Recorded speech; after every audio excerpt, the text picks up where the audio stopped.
Middle English is a period when the English language, spoken after the Norman Conquest 1066 until the late 15th century, underwent distinct variations and developments following the Old English period.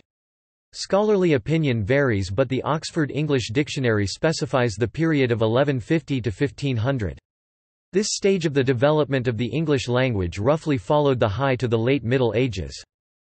Middle English developed from Late Old English, and saw significant changes to its grammar, pronunciation, and orthography. Writing conventions during the Middle English period varied widely. Examples of writing from this period that have survived show extensive regional variation. The more standardized Old English language became fragmented, localized, and was for the most part, being improvised. By the end of the period about 1470 and aided by the invention of the printing press by Johannes Gutenberg in 1439, a standard based on the London dialect Chancery Standard had become established. This largely formed the basis for modern English spelling, although pronunciation has changed considerably since that time. Middle English was succeeded in England by the era of Early Modern English, which lasted until about 1650. Scots language developed concurrently from a variant of the Northumbrian dialect prevalent in northern England and spoken in southeast Scotland. During the Middle English period, many Old English grammatical features either became simplified or disappeared altogether. Noun, adjective and verb inflections were simplified by the reduction and eventual elimination of most grammatical case distinctions. Middle English also saw considerable adoption of Norman French vocabulary, especially in the areas of politics, law, the arts and religion. Conventional English vocabulary retained its mostly Germanic etiology, with Old Norse influences becoming more apparent. Significant changes in pronunciation took place, particularly involving long vowels and diphthongs which in the later Middle English period, began to undergo the Great Vowel Shift. Little survives of early Middle English literature, due in part to Norman domination and the prestige that came with writing in French rather than English. During the 14th century, a new style of literature emerged with the works of writers including John Wycliffe and Geoffrey Chaucer, whose Canterbury Tales remains the one of most studied and read works of the period. History. Transition from Old English. Transition from Late Old English to Early Middle English occurred in the latter part of the 11th century. The influence of Old Norse aided the development of English from a synthetic language with relatively free word order, to a more analytic or isolating language with a more strict word order. Both Old English and Old Norse, as well as the contemporary antecedents of the latter, Faroese and Icelandic, were synthetic languages with complicated inflections. The eagerness of Vikings in the Danelaw to communicate with their southern Anglo-Saxon neighbours resulted in the erosion of inflection in both languages. Old Norse may have had a more profound impact on Middle and Modern English development than any other language. Simeon Potter notes, "No less far-reaching was the influence of Scandinavian upon the inflectional endings of English in hastening that wearing away and levelling of grammatical forms which gradually spread from north to south." Viking influence on Old English is most apparent in the more indispensable elements of the language. Pronouns, modals, comparatives, pronominal adverbs like hence and together, conjunctions and prepositions, show the most marked Danish influence. The best evidence of Scandinavian influence appears in extensive word borrowings, yet no texts exist in either Scandinavia or in northern England from this period to give certain evidence of an influence on syntax. The change to Old English from Old Norse was substantive, pervasive, and of a democratic character. Like close cousins, Old Norse and Old English resembled each other, and with some words in common, they roughly understood each other. In time the inflections melted away and the analytic pattern emerged. It is most important to recognize that in many words the English and Scandinavian language differed chiefly in their inflectional elements. The body of the word was so nearly the same in the two languages that only the endings would put obstacles in the way of mutual understanding. In the mixed population which existed in the Danelaw these endings must have led to much confusion, tending gradually to become obscured and finally lost. This blending of peoples and languages happily resulted in simplifying English grammar, While the influence of Scandinavian languages was strongest in the dialects of the Danelaw region and Scotland, words in the spoken language emerge in the 10th and 11th centuries near the transition from the Old to Middle English. Influence on the written language only appeared at the beginning of the 13th century, likely because of a scarcity of literary texts from an earlier date. The Norman conquest of England in 1066 saw the replacement of the top levels of the English-speaking political and ecclesiastical hierarchies by Norman rulers who spoke a dialect of Old French known as Old Norman, which developed in England into Anglo-Norman. The use of Norman as the preferred language of literature and polite discourse fundamentally altered the role of Old English in education and administration, even though many Normans of this period were illiterate and depended on the clergy for written communication and record-keeping. A significant number of words of French origin began to appear in the English language alongside native English words of similar meaning, giving rise to such modern English synonyms as pig, pork, chicken, poultry, calf, veal, cow, beef, sheep, mutton, wood, forest, house, mansion, worthy, valuable, bold, courageous, freedom, liberty, sight, vision, eat, dine. The role of Anglo-Norman as the language of government and law can be seen in the abundance of modern English words for the mechanisms of government that are derived from Anglo-Norman: court, judge, jury, appeal, parliament. There are also many Norman-derived terms relating to the chivalric cultures that arose in the 12th century, an era of feudalism and crusading. Words were often taken from Latin, usually through French transmission. This gave rise to various synonyms including kingly inherited from Old English, royal from French, which inherited it from Vulgar Latin, and regal from French, which borrowed it from Classical Latin. Later French appropriations were derived from Standard, rather than Norman French. Examples of resultant cognate pairs include the words warden from Norman, and guardian from later French, both share a common Germanic ancestor. The end of Anglo-Saxon rule did not result in immediate changes to the language. The general population would have spoken the same dialects as they had before the conquest. Once the writing of Old English came to an end, Middle English had no standard language, only dialects that derived from the dialects of the same regions in the Anglo-Saxon period. Early Middle English. Early Middle English 1150 to 1300 has a largely Anglo-Saxon vocabulary with many Norse borrowings in the northern parts of the country, but a greatly simplified inflectional system. The grammatical relations that were expressed in Old English by the dative and instrumental cases are replaced in Early Middle English with prepositional constructions. The Old English genitive s survives in the s of the modern English possessive, but most of the other case endings disappeared in the early Middle English period, including most of the roughly 12 forms of the definite article, the. The dual personal pronouns denoting exactly to also disappeared from English during this period. Gradually, the wealthy and the government anglicized again, although Norman and subsequently French remained the dominant language of literature and law until the 14th century, even after the loss of the majority of the continental possessions of the English monarchy. The loss of case endings was part of a general trend from inflections to fixed word order that also occurred in other Germanic languages, and therefore cannot be attributed simply to the influence of French-speaking sections of the population. English did, after all, remain the vernacular. It is also argued that Norse immigrants to England had a great impact on the loss of inflectional endings in Middle English. One argument is that, although Norse and English speakers were somewhat comprehensible to each other due to similar morphology, the Norse speakers' inability to reproduce the ending sounds of English words influenced Middle English's loss of inflectional endings. Important texts for the reconstruction of the evolution of Middle English out of Old English are the Peterborough Chronicle, which continued to be compiled up to 1154, the Ormulum, a biblical commentary probably composed in Lincolnshire in the second half of the 12th century, incorporating a unique phonetic spelling system, and the Ancrene Weiss and the Catherine Group, religious texts written for anchoresses, apparently in the West Midlands in the early 13th century. The language found in the last two works is sometimes called the AB language. More literary sources of the 12th and 13th centuries include Lawman's Brut and the Owl and the Nightingale. Some scholars have defined Early Middle English as encompassing English texts up to 1350.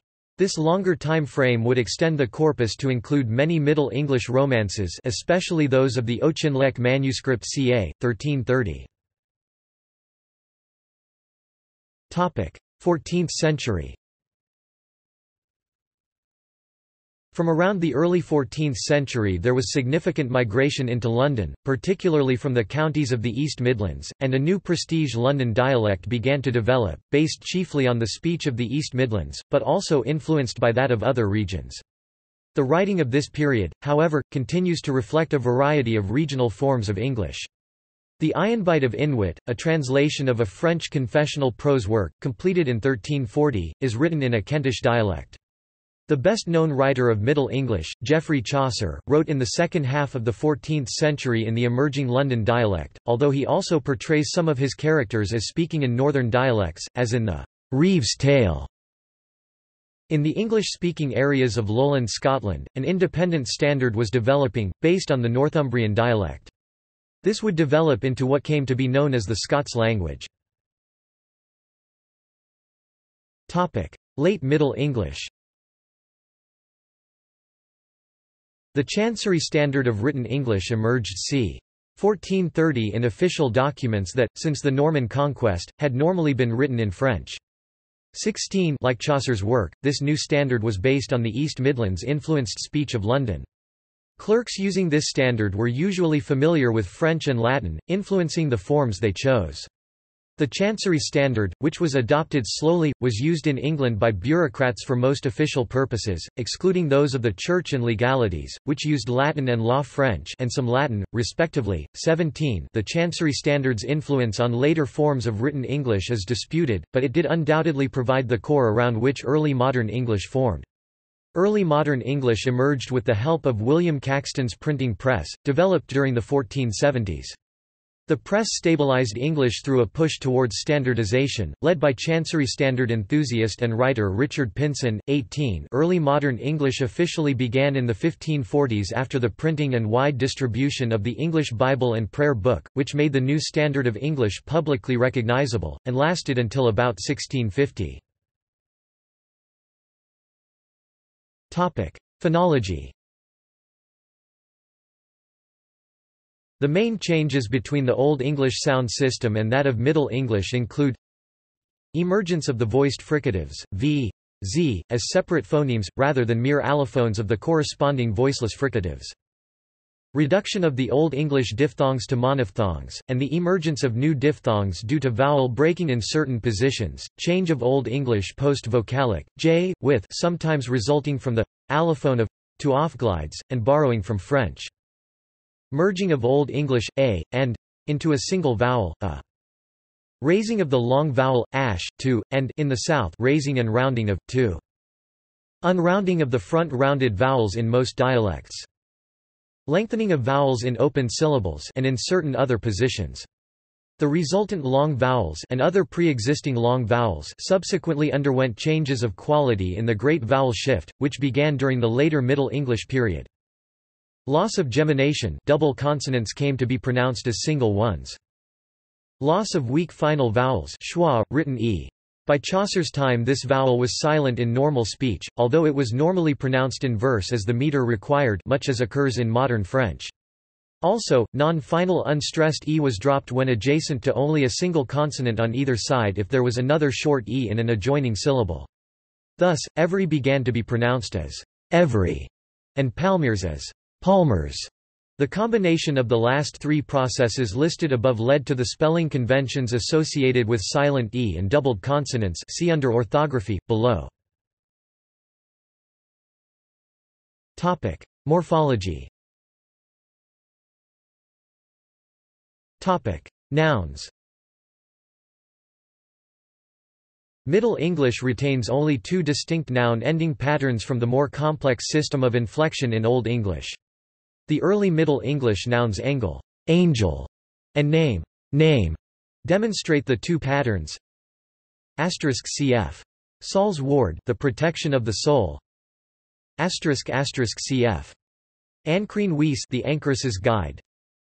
Some nouns of the angle type have an e in the nominative, accusative singular, like the weak declension, but otherwise strong endings. Often these are the same nouns that had an e in the nominative, accusative singular of Old English. They, in turn, were inherited from Proto-Germanic ja stem and I stem nouns. The distinct dative case was lost in early Middle English. The genitive survived, however, but by the end of the Middle English period, only the strong s ending variously spelt was in use. The strong s plural form has survived into modern English. The weak en form is now rare and used only in oxen and, as part of a double plural, in children and brethren. Some dialects still have forms such as ein for eyes, schoen for shoes, hosen for hoses, kine for cows, and bin for bees. Topic: Pronouns. Middle English personal pronouns were mostly developed from those of Old English, with the exception of the third-person plural, a borrowing from Old Norse. The original Old English form clashed with the third-person singular and was eventually dropped. Also, the nominative form of the feminine third-person singular was replaced by a form of the demonstrative that developed into she, modern she, but the alternative hair remained in some areas for a long time. As with nouns, there was some inflectional simplification. The distinct Old English dual forms were lost, but pronouns, unlike nouns, retained distinct nominative and accusative forms. Third-person pronouns also retain a distinction between accusative and dative forms, but that was gradually lost. The masculine hein was replaced by him south of the Thames by the early 14th century, and the neuter dative him was ousted by it in most dialects by the 15th. The following table shows some of the various Middle English pronouns, together with their modern in quotation marks and sometimes Old English equivalents. Many other variations are noted in Middle English sources because of differences in spellings and pronunciations at different times and in different dialects. Topic: Verbs. As a general rule, the indicative first-person singular of verbs in the present tense ends in e. Ich hear, I hear, the second person in e street, O speakest, thou speakest, and the third person in e. He come, he cometh, he comes. The letter thorn is pronounced like the unvoiced th in think, but, under certain circumstances, it may be like the voiced th in that. The following table illustrates the conjugation pattern of but one dialect.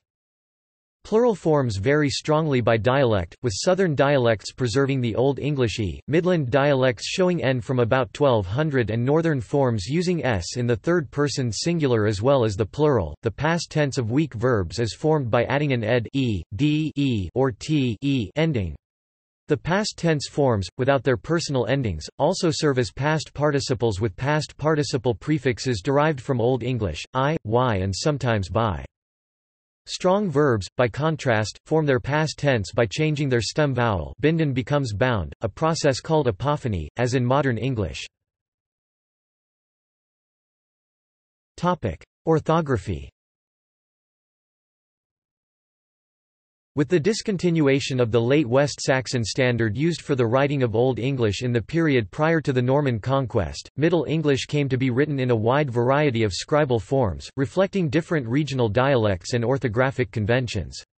Later in the Middle English period, however, and particularly with the development of the Chancery Standard in the 15th century, orthography became relatively standardized in a form based on the East Midlands-influenced speech of London.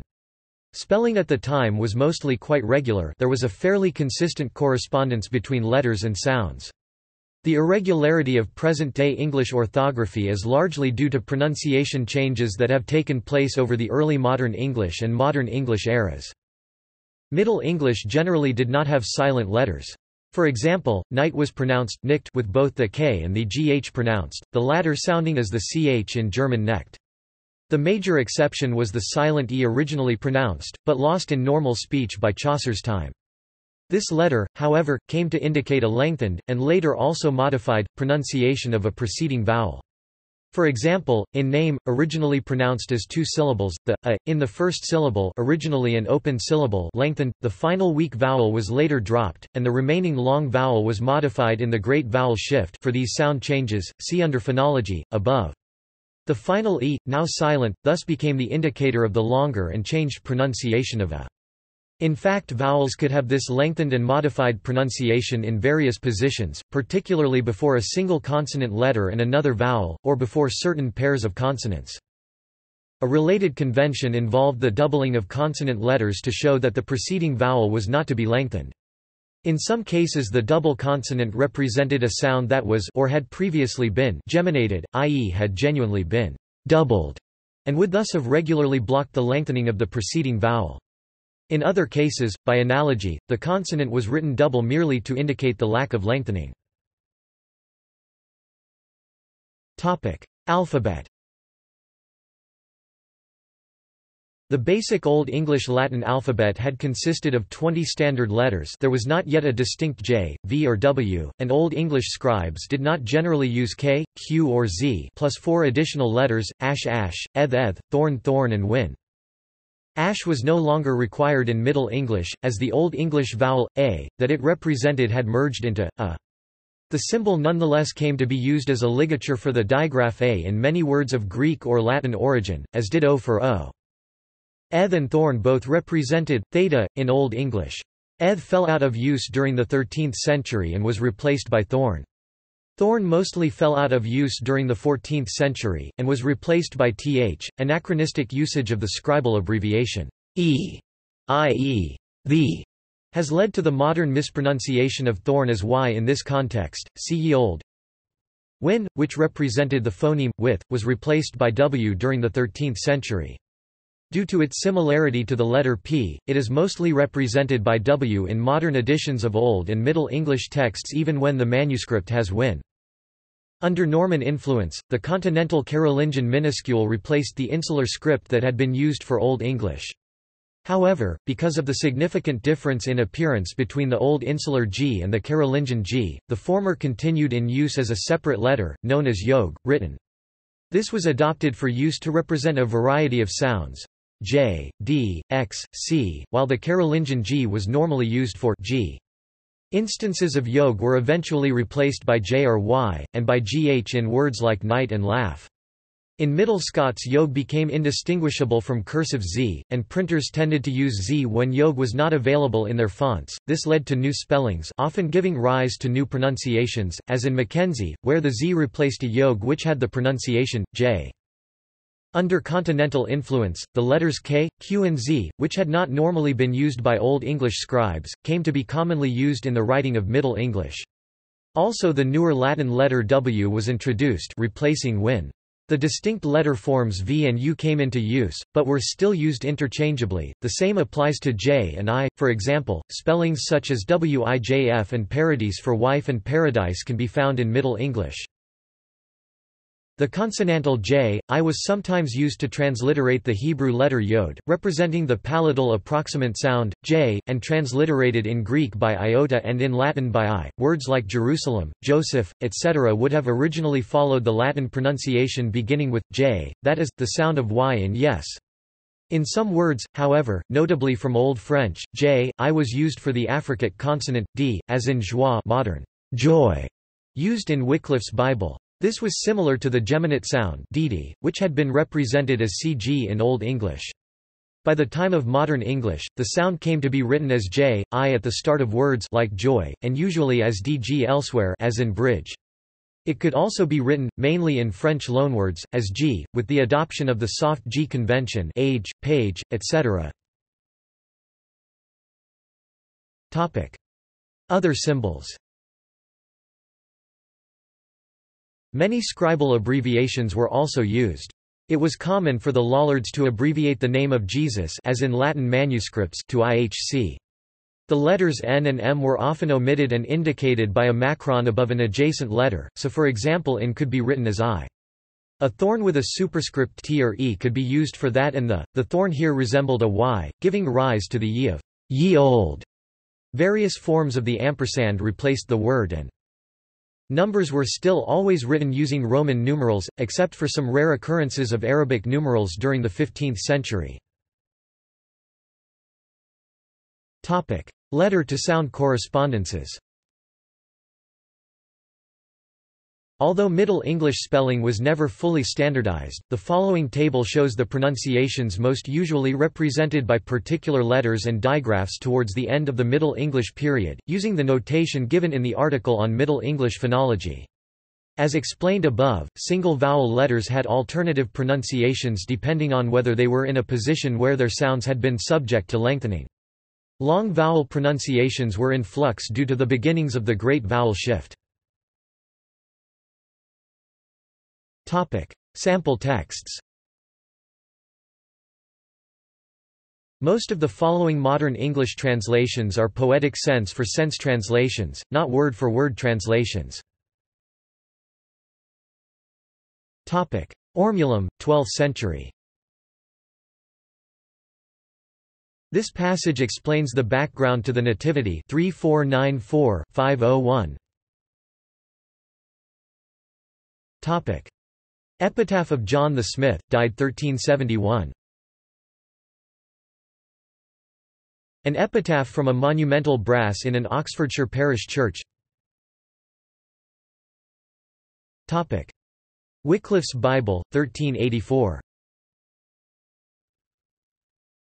From the Wycliffe's Bible, 1384. Chaucer, 1390s.